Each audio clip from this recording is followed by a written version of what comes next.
Senator Cardin and Senator Grassley.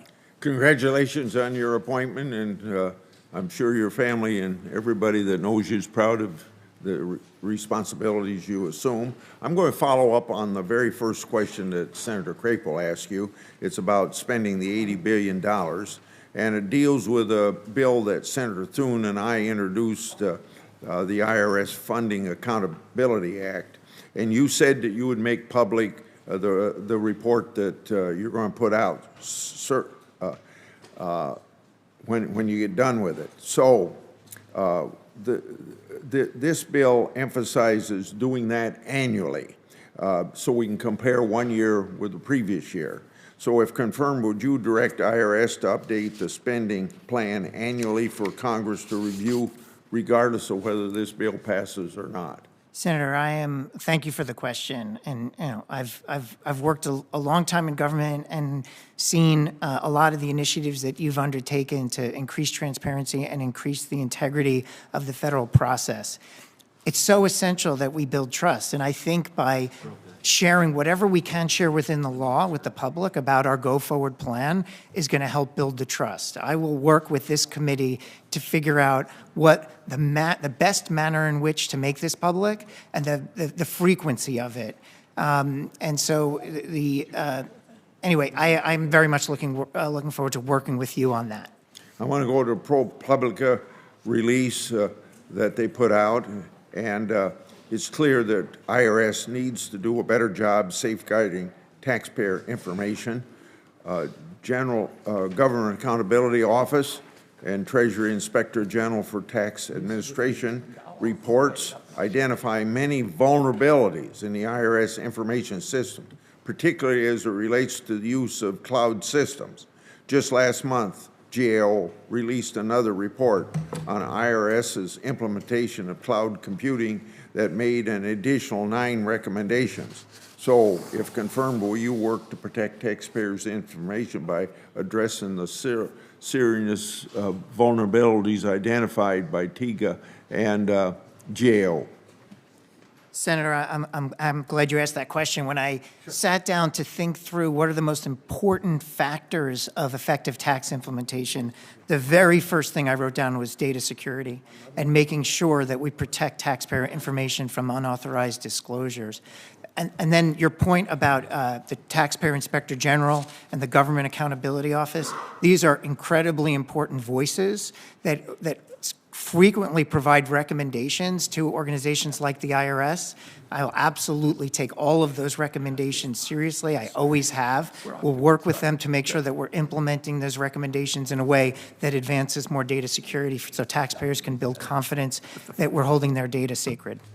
According to National Taxpayer Advocate 2021, that agency saw IRS telephone assistance reach an all-time low with only minimal improvement 2022. Moreover, IRS still has nearly 2 million unprocessed paper tax returns from last filing season.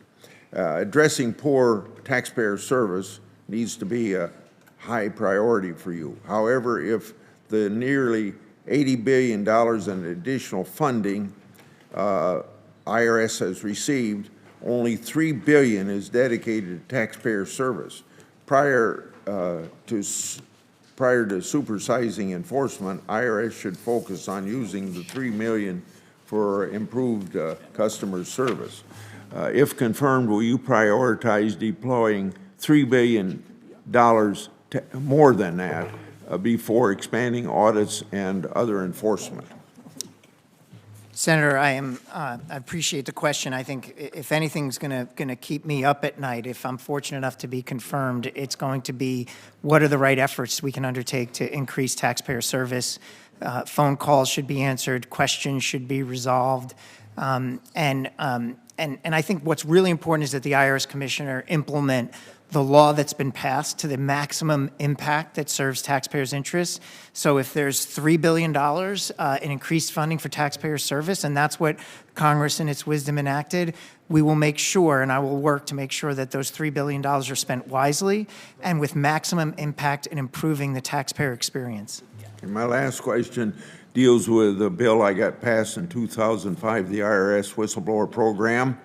So far, it's an underutilized IRS enforcement tool. By encouraging those with knowledge of tax fraud to step forward, it helps IRS direct its limited resources and since 2006, this legislation's brought in $6.4 billion that would have otherwise been uncollected. In recent years, awards to whistleblowers have fallen while processing times have increased.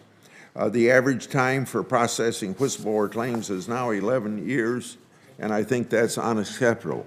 If confirmed, what steps would you take to ensure well-functioning whistleblower programs so we can bring in a lot more than $6.4 billion? Senator, I appreciate the question, and as I mentioned earlier, I know this is an issue that you've spent your career working towards. I think there are certain levers that are in place at government organizations, and I'll speak to the IRS specifically, that help make sure that it is following the right set of rules and procedures and conducting itself in a way that builds trust.